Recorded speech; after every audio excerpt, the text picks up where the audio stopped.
আরে কিভাবে ভুলে যাব প্রিয়?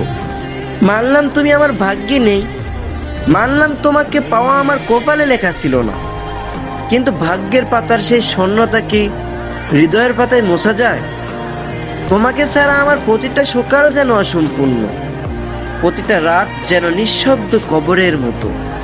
আমি যতই নিজেকে বোঝাই সে ছিল না আমার জন্য, ততই তোমার চিঠি এসে বুকের ভেতরে ঝড় তোলে। আজও ঘুমের ভিতরে তোমার নাম ডেকে উঠি, আর জেগে উঠে বুঝি তুমি নেই। মানুষ ভাবে সময় সব ভুলিয়ে দেয়, কিন্তু আমার কাছে সময় যেন তোমার স্মৃতিকে আরো গভীর করে তুলেছে।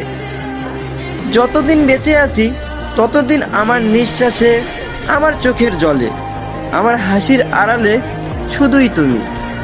জানো প্রিয়, আমি চাইলেই দূরে সরে যেতে পারতাম, কিন্তু তোমাকে ভুলে যাওয়ার মতো নিষ্ঠুর হতে পারিনি। আমি শুধু তোমার জন্য জায়গা করে দিয়েছি আমার প্রতিটা কষ্টে, প্রতিটা শূন্যতায়। তুমি সুখে আছো কিনা জানি না, কিন্তু আমি এখনো তোমার জন্য প্রতিদিন মরছি একটু একটু করে। ভাগ্য আমাকে তোমার থেকে দূরে সরিয়ে দিয়েছে, কিন্তু তোমাকে আমার ভেতর থেকে মুছে দিতে পারেনি। তুমি আমার গল্পের শেষ না হওয়া অধ্যায়, তুমি আমার বুকের ভেতরে অপূর্ণতা, তুমি আমার সেই স্বপ্ন যা ভাঙলেও ভুলে থাকা যায় না। তুমি নেই, তবুও তুমি আছো আমার প্রতিটা ধ্বংসের মধ্যে, আমার প্রতিটা নিঃশ্বাসে, শেষ দিন পর্যন্ত।